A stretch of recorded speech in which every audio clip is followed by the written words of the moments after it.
There you go. You're on. All right, everybody, let's get started. Forgot to bring something up to officially ring the bell. A very muted bell. That's what you get. And let's get started with the meeting. We'll start off with a few announcements. I'm going to start with our service project. So we had our first service project of the year on Saturday, and this was an event where we supported Ronald McDonald House and their children's cancer mission that they have. So a lot of the Lions, we had about 15 of us gathered at Johnson Park to do some, it was kind of fun. We had some coloring of bags for the kids. We did some motivational notes. We kind of did this stuff. So we put together about 120 snack bags for kids. We did a few other things there, and it's just a good time. And these are the kinds of service events we're looking at, more just for people to get together and do something for the community. This first one, it was nice. It was outside. We had a good time, and I would encourage everyone to check out the next one when we plan that. Information on that one will be coming soon. There will be another one in October. Also, we've got the Cherry Health Celebration coming up on November 3rd. Just a note for anyone who was planning on attending in person, they have switched it to virtual this year, and you can get more information going on to the events section of our website, or to Cherry Health site on that event. And I will open it up for other announcements from committees or anyone else. Oh, I'm sorry, Linda, you want to talk a little bit, don't you? Just a bit. Yeah. On your table, what? Oh. Be on camera. There you go. Okay. On your tables, you'll see our annual crafting vision information. And this year it's October 28th. And you'll see our logo this year is an apple with eyeglasses, because this year, instead of being at a brew pub, we're going to be at Vandermill Restaurant and Cider Pub. So it's an opportunity to come and have some hearty appetizers, some hard ciders, soft ciders, beer, soft drinks, and like I said, hearty appetizers, and the opportunity to learn a little bit more about the Association for the Blind and Visually Impaired. So this sheet, you can purchase tickets. Please use this form. If you are so inclined, we'd love to have you consider sponsorship, and just get this form back to me. And we would love to have you in the event that we do have to take heed of precautions because of advanced COVID restrictions. We will postpone. So. But we're looking forward to seeing everybody on October 28th, 6 to 9. Thanks, Linda. You had me a hard cider. Yeah. If you haven't been to a Crafting Vision event, they really are a lot of fun. Worth checking out. And, I'm also going to say quickly about, I mentioned this at our last meeting, the Lions Leadership Weekend that is held at Higgins Lake every year is also coming up. Gary is an instructor, I know, if you want to see Gary. And the dates, which weekend is it, Gary? Which date? November, sorry, I put you on the spot. November 5th, 6th, 7th. Okay, November 5th through 7th. And that registration is available now. Yes. I don't know if we have a link on our website, Cheryl, do we? For the registration page? It's on the event calendar. It is on the event calendar. Okay, Yeah. so check the event calendar for a link to register. And the club does pick up your registration fee. So anyone who's interested in doing some leadership training, please check it out. All right. And Ben? Yeah. The registration fee covers 2-night stay and 4 meals there at the Higgins Lake Conference Center. Ed's been there, Ben's been there, Cheryl's been there. Pretty So cool if you're place. looking So that for- registration fee covers everything, includes your food and your stay. So if you're looking for free lodging and meals, this is a good way to get it. On the club's dime. All right, I don't know if we have any guests. We'll introduce our speaker in a moment. No guests today, do we? And then we'll move right into Jamie. Hello. Did have a couple questions on eyeglass while I was walking around today. We're still not fully functional on that. Bob and I were over there last night along with Gail. We've got about 7 pallets of eyeglasses that we're sending out to California. That's our revenue source for there. And I do know there's a small group that are, I think they're neutralizing glasses once a week. But I don't even know when they're going in. Pam Gary's involved with that, a few others. So, but we're not back to a regular schedule there coming on Tuesday night and so forth. It's coming. Not sure when, but we're going to get there. So that's what's going on with eyeglass. Also the question about, are we doing calendars? We're not doing calendars. We already decided that, I believe. Just didn't seem to fit with restaurants struggling a little bit more and stuff. So in my normal business, I am looking for anybody that doesn't have a pin on. It was free last week. It's not free this week. I need $1 or $2 or whatever you got in your pocket because I don't give change. Marker. Mark. So, Batches, we don't need no stinking batches. okay, thank you, Lynn. Appreciate that. Could have lost before you. Oh, wow. Yeah, you could have got ahead of the game, but. Right here, could have bought one. And yes, checking around, I don't think we have any guests. The Happy Bucks. I will start off Happy Bucks. I put it in here. U of M has won 3 games. I got $3 in here. All right. This will, and we haven't been overly challenged, but I'm hoping that it's a good sign and keep going. But anyways, so that's my Happy Buck. Anybody else go anywhere? Have a vote? I'll throw one out there. Okay. Since I'm the only soccer fan in the room, I will celebrate Chelsea's win against Tottenham Hotspur over the weekend. So it was a good day for all of us. Yeah. Yeah. That's great. So I had a great weekend up at Arcadia Bluffs and I just feel I donated some money on the golf course anyways too, right? Yeah. Anybody else? Okay. we have a new member here with us who we inducted in our annual meeting. Stand up, introduce yourself because I don't know if everybody met you. I'm Christian, Salvador. Hi, Christy. And John Rice, sponsor, who's your sponsor? Sam. Yeah. Great, great. First meeting here, so good to have you here. Thanks for being here, Chris. And that's all I've got. I gotta pick up the cards. Yeah, oh, forgot to buy tickets. Check how fast I can use them. Yeah.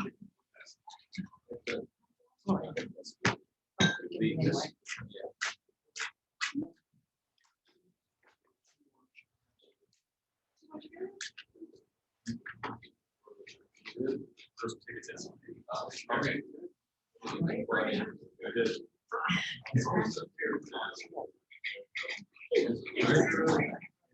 Got your raffle tickets, here we go. I'm sure I just threw the winners in the. Let our speakers take one. Hope I don't take Gary's. I hope you do. That'd be brilliant. The first one is the $5 winner. And the $5 winner is last 4 digits, 9373. Yeah, that's all right. I'll get it out. And we've got, oh, thank you. I think that's a state law. Big money. Christy missed Gary by one. Okay. 9364. Oh, that's me. That's right here. Yes, sir. Well, going this late. Well, what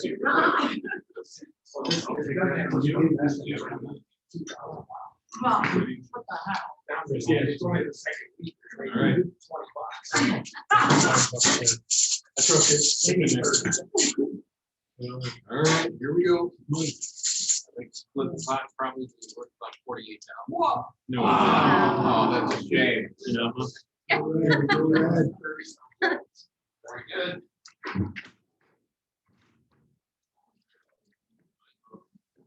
All right, at this time, I will have Mark come up and introduce our guest speaker for today.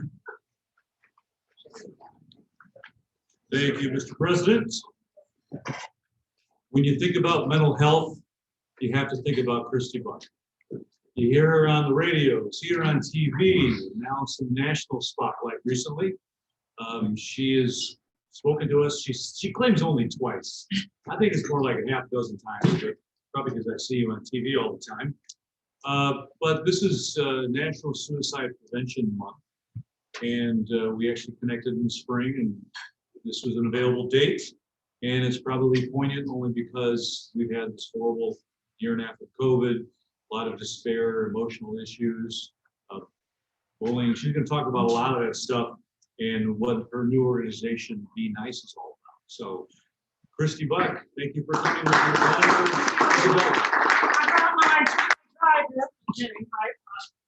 Actually, my daughter works at the Mental Health Foundation. So somebody told me one time, we were at Thanksgiving last year, and they asked me, why doesn't your daughter work at the foundation? I mean, she knows everything. She's followed the journey. So we had team members that were telling me we should follow her. So we did. That's great for her to be here today too. So again, I'm Christy Buck, and I'm going to walk you through what Be Nice is. Many of you probably have seen it. Maybe some of you have watched or been on different programs talking about what I love to talk about, and that is mental health. Ultimately recognizing when it becomes an illness, and then how you can save a life. And so we do need to take this very seriously, especially what we've been going through, the challenges, the stressful life events. So today, Be Nice is an action plan, and that was on the front slide: notice, invite, challenge, empower, 4 steps. So today, I'm going to be giving you some knowledge surrounding mental health, surrounding mental illness, but really what the flow is, it gets to a point where you've got to have confidence to take action. That's oftentimes when someone dies of suicide, somebody may not have known, how do I take the next step to actually help someone get help? Where is help available? So you can't be in a circle by yourself. So we recognize that education is a key ingredient. So that's part of our job at Mental Health Foundation with the Be Nice program. We're going to go out and we're going to talk about mental health. We're going to provide them with an action plan, notice, invite, challenge, and empower, then to have the confidence to take action. So that's the green circle. But you've got to have great treatment. You have to have good resources. Because if I'm not ready, and I'm ready to take action with someone, to actually confront what I might think somebody might be struggling with a mental health disorder, then where do I go for help and treatment? And so oftentimes people don't know where. So a lot of it starts with whether you have insurance or whether you don't have insurance. That's the key question. And what we know is that in Kent County, we've got 2 amazing hospitals that provide services, Pine Rest and Forest View. And then we also do have a community mental health system, which is called Network 180. So those are the folks that take care of people that are uninsured. So there is help and treatment. And then obviously, you need good support networks too. I was just telling a friend the other day, she has a son who is addicted to gaming. I mean, he's a 16-year-old kid, and he truly is addicted. I'm not talking that he is just playing games a lot. He cannot put this down. And when it becomes an interference in someone's life, and I'm going to tell you when it becomes this, how you can measure it, then at some point, maybe you need to get some help and assistance. I encouraged her to seek out possibly a support group out there that has other parents of kids that are also struggling with something like this. So she said to me, well, I don't need to be in a group like that. But what I did, I encouraged her to. I said, well, you've got this like situation with other people. And that's where I think support groups make the biggest difference, is you've got this network of people that you can talk to about frustrations. So support is huge. So here's some stats about mental health. Depression is the leading cause of disability in the United States over back, heart, and liver problems. That's huge. All right, so when you're weighing out disability, I'm going to show you that in another slide. Depression is the leading cause of disability. 1 in 5 adults will suffer from a diagnosable mental health disorder. Older adults, oftentimes depression gets dismissed. It gets missed. We know that 1 in 4 families are affected by a family member who might have a mental health disorder. Again, for children, serious disturbances affect 1 in 10. This number is rising, we know it. Most common mental health disorder is anxiety. Median age of this illness onset is 11. 80% of kids do not receive treatment. Why would that be? Is because oftentimes people do not have the knowledge of what is a mental health disorder. Half of all mental disorders begin by the age of 14, 3/4 by the age of 24 years old. So that is purely relationship to brain development also. If you think about that, it's happening while our brains are developing. So this young man who is struggling right now, and I'm serious when I talk about these gamings, social media, they can have an interference on your mental health. And so right now we're talking that at this young age, if they don't do something now for what's going on, then what happens is it gets missed. And as adults, it can turn into other things. So now you can add in substance use disorder, right? It can be something that can lead to never completing college, never having a job. I mean, there's so many complications that enter in when a mental health disorder goes missed. Did you have a question? Yeah, I mean, normally when I think of mental illness, I think of psychoses or schizophrenia or bipolar or whatever. Yeah. How far down the spectrum are we talking? Like, I hear a lot recently about narcissism. Yeah, okay. Is that in the area, or is that just more personality? That's a mental health disorder too. So you've got personality disorders, you've got affective disorders. Schizophrenia and bipolar disorder are the most uncommon mental health disorders. And yet that's what we think of when we talk. So when I do a workshop, it's called Mental Health First Aid. It's 8 hours long. So the first 2 hours is uncovering what is a mental health disorder. The most common mental health disorder, again, is anxiety. And I'm going to show you, though, when it becomes a mental health disorder in the next slide, okay?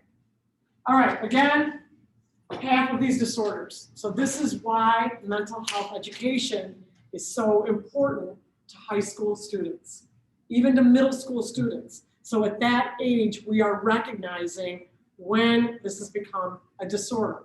When has it become disabling for a person? All right?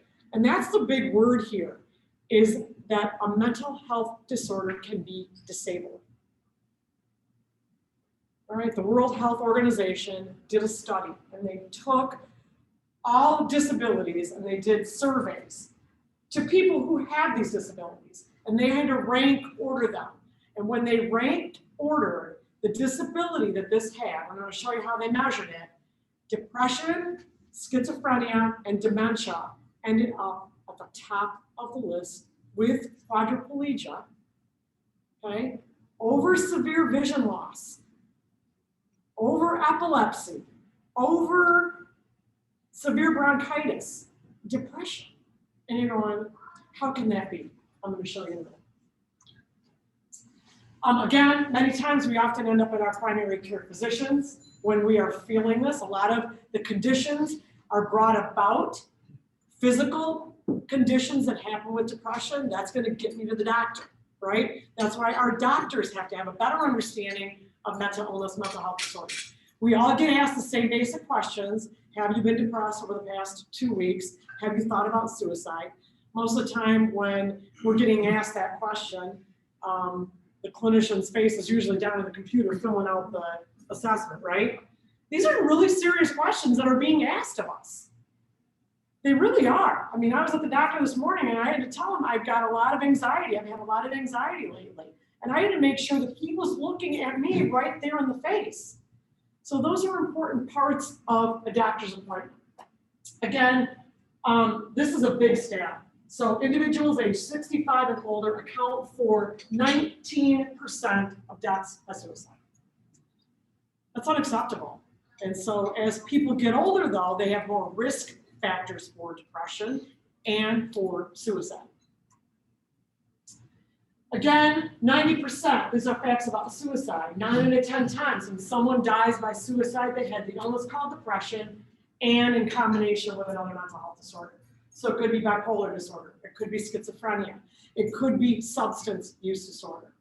Suicide is the second leading cause of death amongst 10 to 34-year-olds. Very unacceptable. But this is why parents, grandparents, we all need to be aware of the seriousness of emotions, of thoughts, of actions, feelings. We have to be aware, and we have to be able to be armed to recognize when something is not typical of my 10-year-old granddaughter, my 10-year-old child, my 14-year-old, my freshman in high school. Something is not right. Something is not typical. Suicide is the 10th leading cause of death. Men accounted for 7 of 10 suicides in 2017. Middle-aged men hold the highest rate of suicide, and in particular, white middle-aged men. So right now, yes, with the pandemic, back in 2007, 2010, when it was the SARS, there was an increase in suicides. Why was that? There were more risk factors. There were more stressful life events and ongoing stress in people's lives. So right now, fast forward, if you look at at everything that's happening, there is more stress, right? There is financial crunch. There will be different things going on. There are health risks. There are losses. People watch loved ones die. I mean, there's a combination of a lot of stressful life events. And those are the top things that can bring about a change in someone's mental health. All right? So when they're pushing out right now, mental health information, mental health, yeah, I'm going to take this seriously because I know the same things that are good for my physical health are great for my mental health. Exercise, eat right, get enough sleep, try to stay away from drugs and alcohol, all right? But right now, we are at a point also, though, we need to be more diligent in recognizing when somebody's behavior is not typical of how they usually are. And these are those tough conversations we need to start to have. So what is your mental health? This is how we explain it to kindergartners. Your mental health is how you think, how you act, and how you feel. That's kind of cool. If you look at it so simplistically like that, and it's easy to talk about mental health when you put it like that. And you can say it, man, every day you use your mental health. Wow, you got up. You wouldn't exercise this morning, whatever. You got in your car, you got to the Lions Club. You got lost on Lion Street because you didn't know the new entrance is over only on the side of the building. Because you didn't realize that the bank has like been demolished and RDV moved in. But anyway, so your mental health is really serious. It is, and it is more important than anything. I truly believe it. You need good mental health to get your soft contact lenses in when you've never worn them before, right, Gary? So anyway, your mental health is key. So when does it become an illness? When is it something that I really should be concerned about? Well, this is the clue. It's diagnosable when it's affecting how a person is thinking, acting, and feeling. All right? Looking at the ability. This is the huge part, and I love this because it's really easy to break it down this way. For 2 weeks or longer, a marked change in their ability to go to work or go to school, carry out daily activities, engaging in satisfying relationships. I'm going to measure it this way. I'm going to look at this person that I've known for so long, or even yesterday on the phone with this friend, this parent. I had to tell her, Jess, your kid does not want to go to school right now. He calls you midday to come home from school. He's not doing anything around the house, no chores, disrespectful, everything. And he won't calm down to dinner. He isolates himself. These games are controlling this kid's lives. Now, there's a lot more complications, but when I'm talking to someone, I want them to be realistic. You got to measure it this way. Well, how do you know if it's not typical? Well, that's where you got to look at your kid. You got to look at your husband. You got to look at your dad, whomever. You know what? This is not typical of them. And this has been going on for longer than 2 weeks. Now, does that mean I need to take them to Forest View Hospital, Pine Rest? No. This is where we put the plan into action. Notice, invite, challenge, and empower. Again, this is huge. The disability from severe depression is comparable to the disability from quadriplegia. Wow. Okay, I'm gonna show you. When I'm measuring this with this, when someone is severely depressed, I don't know if anybody's ever witnessed it, I have. My mom struggled with severe depression. She couldn't get out of bed to go to work. She had no motivation. She had no motivation to get up and cook for her kids. This is when I was 14 years old. She couldn't drive me to school. She could not pick up the phone to call someone to tell them she needed help. No. She could not do laundry in the house. She couldn't get out of bed. She couldn't take a shower. She didn't want to be around people. So now you think about a quadriplegic, someone who has no usage of their limbs, right? That's how severe this can be when it gets to the point of being the worst. But the really cool thing about depression is that with good treatment, right, it doesn't have to be severe. But that's why we got to notice it and at the beginning. We got to notice the changes in this person's behavior that I'm concerned enough to have a good conversation with that person. Now, for me, with my mom, this is back in the 70s, right? Embarrassment, shame. We're not going to talk about what's going on in our house. Oh, her husband died. Yeah, she's really sad. No, man, her husband died. These are big things. You can't just dismiss it. Breakup of relationships. Those are big things. Divorce. Losing my business, losing my house, changing jobs, moving. Yeah, for some of us, easy. But for someone who might be struggling with a mental health disorder, those things are big things in their lives. And so with kids, there's a lot of big things in kids' lives that we just say, oh, I went through that when I was a kid. And it's so different now, and we know this, right? So many things firing at them all the time. It's a really different world than ours. That's why we got to be diligent. So, be nice. At the macro, I like dividing it up. At the macro, it's, yeah, go out and be nice. Be civil. Be respectful.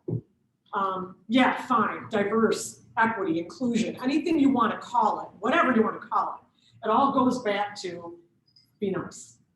The intention of the period at the end of that logo was intentional. No exceptions, no excuses. That's the macro piece, right? That's when people want to mock me and say, oh, you're going to be nice today? Oh, you got that Be Nice shirt on. Oh, you drive that Be Nice car. Yeah, you better believe it. I'm going to try to do that every day because that's the golden rule. But at the micro level, it turns into a suicide prevention action plan. So here are your 4 steps. And this is what I'm going to take you through. What time is it? 1:20? Perfect. All right. So the first steps in the action plan is notice. I'm going to notice the right to go. Why would I want to do that? And this is where it's really geeky, right? I'm going to notice every time Lynn is here. Like, I'm so glad you're here. You're always at the Lions meetings every month. I'm going to notice these things every month. I'm going to go out of my way. And I'm sure you all do this because I guess Gary was going to go to Greece with some of you guys, which you got to be good friends if you're going to Greece with some people. But anyway, the good, the right, so then I can notice the difference. Now I know Lynn's been missing 5 meetings. Anybody seen Lynn? Well, I'm picking on you. What's going on? Well, am I noticing things that are going on that are different things that are going on in his life?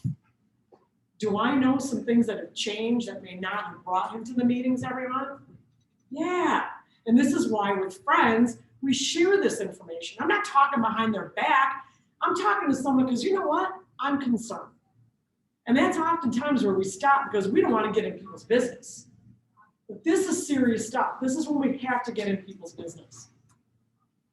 So we're looking for signs and symptoms. There's physical and behavioral. So this is just a graph of a continuum, right? And this is where I become concerned, is when somebody enters into, they're more anxious, they're more angry, they're sad all the time, hopeless, they're talking about aches and pains all the time, right? I might say, have you seen the doctor lately? Because then in my head, I'm thinking maybe the doctor will find out what's going on, right? Social withdrawal. Those are good things. Excessive anxiety, enraged, isolated, staying away from social events. unable to perform their duties. I mean, I'm talking, this is any age group that could ride in this continuum. So this young man I'm talking about, this 16-year-old, he's over here right now. He's over there. And there's a lot of concern. And when it gets over here, then I gotta make sure that I'm taking action. So these are the things I'm noticing. And obviously, again, I'm gauging it on that person that I know, what's typical, what's not typical. And in addition, I wanna make sure I'm aware of risk factors. So other things psychologically going on, the biggest thing right here is, for me, is the things that you can't really see, but you gotta be paying attention to listen. And this is why it's so important with the next step of the action plan to invite, when I start asking questions, I'm gonna be listening for this stuff.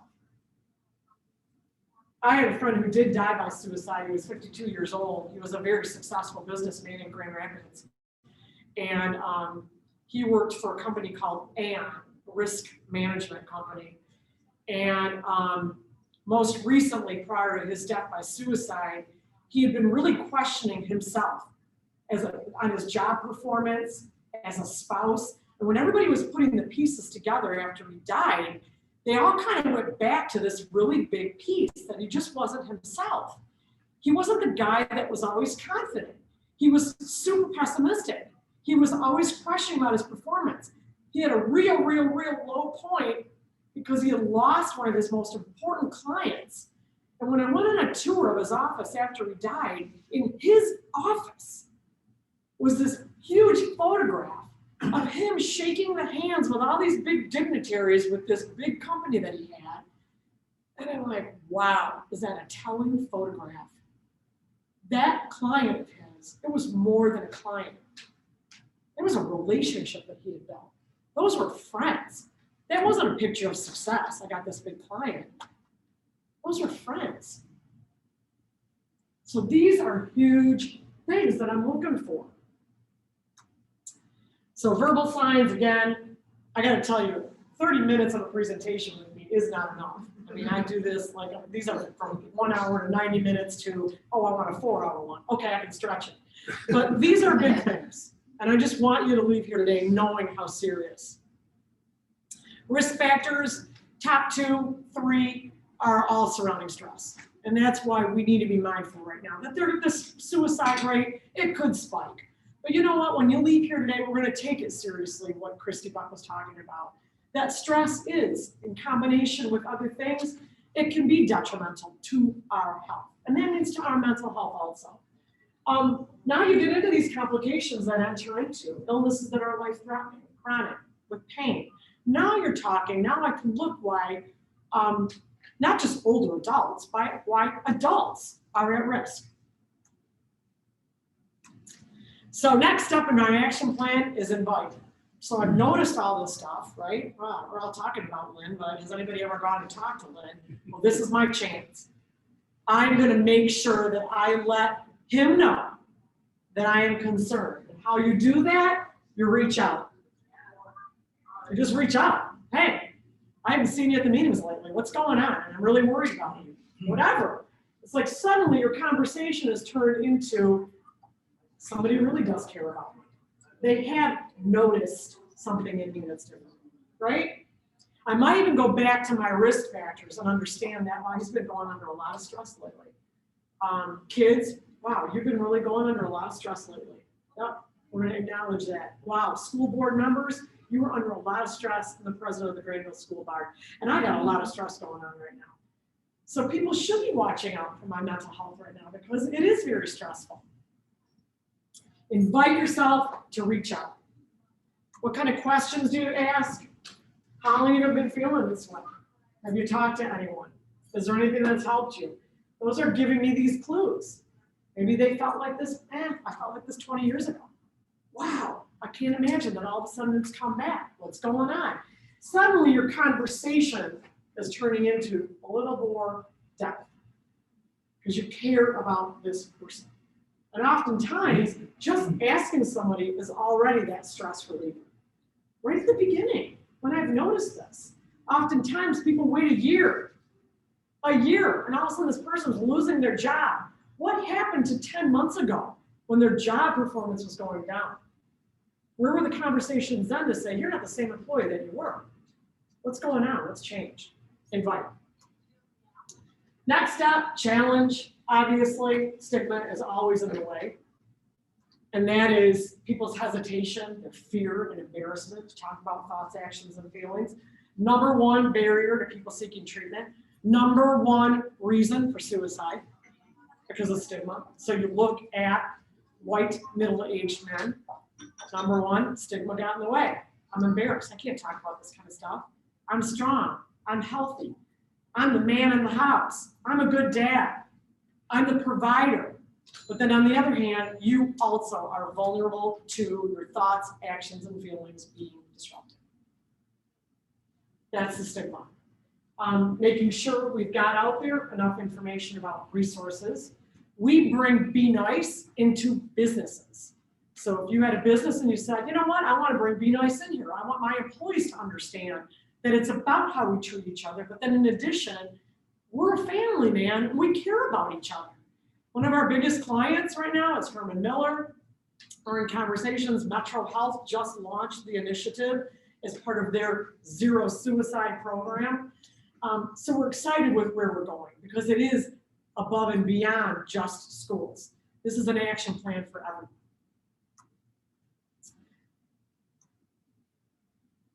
So last step, empower. And that's a hot buzzword right now, right? I see it all over the place.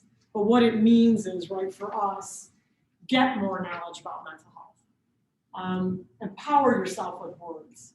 Support in your company, making sure that it's okay for us to talk about mental health. It's okay for people to take a mental health day. And what are these things that are in our life that we have that we can do for good mental health? The real basics, right? But then the really good stuff is knowing where I can get help and treatment. And that's oftentimes the biggest thing that gets in the way. Having supportive family. Family oftentimes are my coworkers. And so our jobs, our friends and clubs and organizations are huge protective factors. Some good tips to end my presentation, and I did this with the University of Michigan swim team.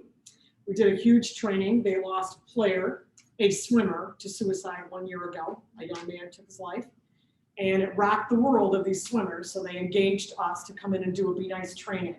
So my training was about just some 5 things they can instill in their lives with their thoughts. Positive, optimistic thinking. One of those is to be around optimistic people, because optimism is catchy, okay? If I'm an optimistic, Gary is so optimistic. And he is like my therapy when I go get my eyes checked. I just sometimes just go in for the heck of it. Practice gratitude, thanking people, right? Being thankful, writing a thank you card, right? There's nothing better even than getting a thank you card back. Strengthening our social connections, making sure that I'm always here and knowing that these here, your group, your friends for life. Live with purpose. How do you do that? You know, it's moment to moment. And that's where anxiety really heads down that creepy road, is when I'm looking way too far down the line. And I'm not sticking with this moment. Okay, this is my day. What am I doing today? What was the greatest thing that moment in today?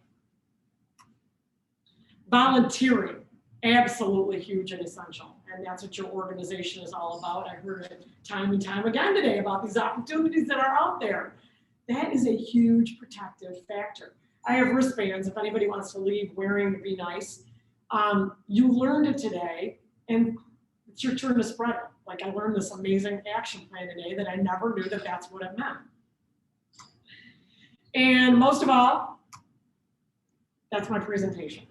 Anybody have any quick questions? Anybody like wristband down when you're walking out?